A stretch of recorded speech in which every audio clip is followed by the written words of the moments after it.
programs the last few years have kind of excelled late in the season. I mean, it's, you know, you look back 2 years at Reno, you had success at Reno every year you're there, and you've had success elsewhere the whole season. Is this program getting to that point this year where you can see that again? I think so. One, we've been close. I think the big picture is we're 11 points shy of potentially being third place. So the guys have been extremely competitive. Now finishing a game or a tough stretch, you know, the frustrating part I think about the year is it's been a smorgasbord of things. You can't really 3 possessions in that game, 5 in that game. SDSU tied 38. The next 8 possessions, we turn it over. They score on 4 out of, you know. So it's like 8 possessions. That's a ball game. But that just shows you how talented they are. And our room for error is so small. But I do know by getting there on a neutral floor, I'm very confident in our guys. I think on a neutral floor, our guys can compete with anybody. They've shown at home or away all season long. It's still about trying to find a way to finish strong with these next 4. And get a little rhythm, little confidence. The confidence has been great. Honestly, the guys have always come to work and believe in the process, so I don't doubt that. It's just, but still, they're young men and they want to see their hard work pay off and get some wins. So on a neutral floor, you know, I really feel good about our opportunities. What challenges are you present? Well, they're probably the one they shoot it. They're one of the best shooting teams in the country, especially from three-point range, and they have an inside-outside attack. So they make you pick your poison. You're going to allow them to make threes. You're going to take away the post, and they have a big that really gave us a lot of problems in game 1. But now they have an emerging freshman that's probably, I would say, probably close to freshman of the year in our league. That's just outstanding. So. That's the issue defensively. They shoot it so well, but then they have great post play. And the second one, they play pretty much 40 minutes of zone. So it's a different look than most teams in our league, than 90% of our teams in our league, and they have great size at that zone. That's what makes the zone difficult because their guards are 6'7", 6'8", not 6'2".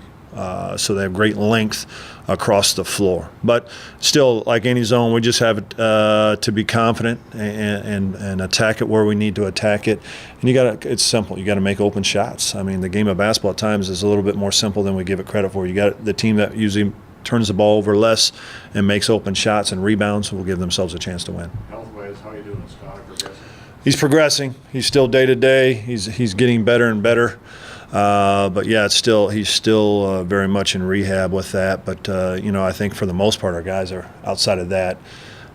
We were more tired the last. That's why this week couldn't come quick enough from our, you know, busing to 14 hours to Western Illinois. Just more the fatigue of that and being in a bus and the last 2 weeks that's where it's why this week's been so good. We can give them a little mental break and a physical break. How much of a difference does that? Why is it easy make for them?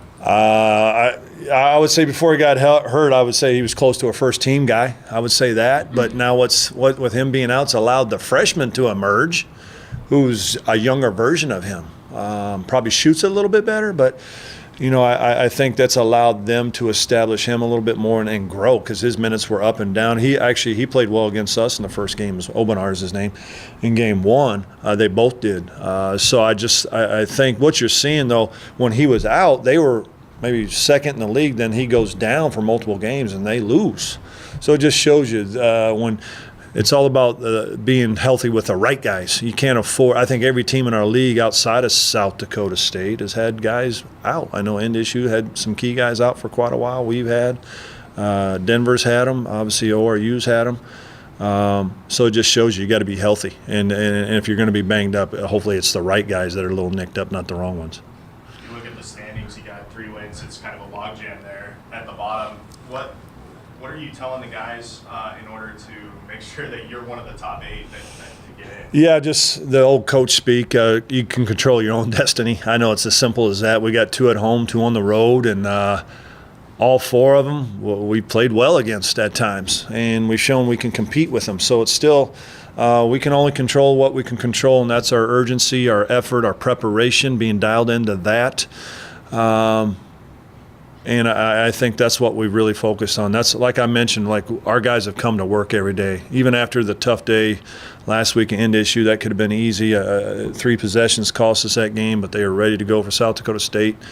Even this week, could have been easy. Oh, we don't play till Saturday, but our guys have come in to work. So it shows me they still have a lot to them. They have a lot of pride about them, and what's happening. That to me, that starts with one, the upperclassmen, but two, our young guys. They show me they've got some pride about them, and they really want to continue to invest in what we're doing. Is there a different mentality knowing that not everybody makes the tournament as opposed to previous years where you know you're going to have at least a shot in the postseason? Yeah, I think there is. There's like for us, it's also new, and honestly, I haven't talked a lot about it. We have 11 new guys, and the more I feel you stress that, maybe they tighten up. So I take that. Maybe it's the wrong angle, but I take it's the right. It's kind of like free throw shooting. You harp on it, and you talk about it, or turnovers. And now they're afraid to play the game and afraid to make plays. It's still about making plays. You just got to make them smarter and safer. So we're just really focused on us. If we can do this, honestly, I feel if we can win 2, we're probably in pretty good shape out of our next 4. But this league, it's been nutty. Even the last couple of weeks, some teams that shocked me, they have won games on the road, and it just shows you that it's anybody's game. South Dakota State right now I feel is a clear favorite, but even on a neutral floor, that's going to be tough. Everybody else is capable of beating anybody on a given night.